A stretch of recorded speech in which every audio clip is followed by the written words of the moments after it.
Hello and welcome back to the DaveTech YouTube channel.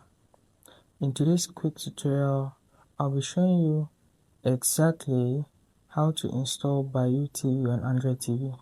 So let's get straight into it. We're going to go to apps and we'll navigate to the browser.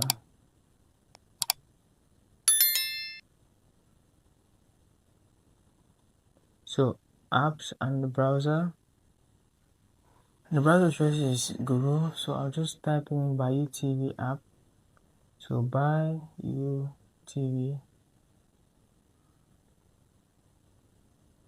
So this is a BYUtv app. I've clicked on it and I find the option complete.google.com. This is the one I want, so I've clicked on that button and right here I'll say install button. So I click on install and this app should be downloaded straight into my Android TV and I should find it ready to use in my app library. So it should take just a couple of seconds and in a heartbeat this should be installed on my Android TV and that'll be it. So right there you see it's installed. If you want to open it, you open from here or go to app library and open.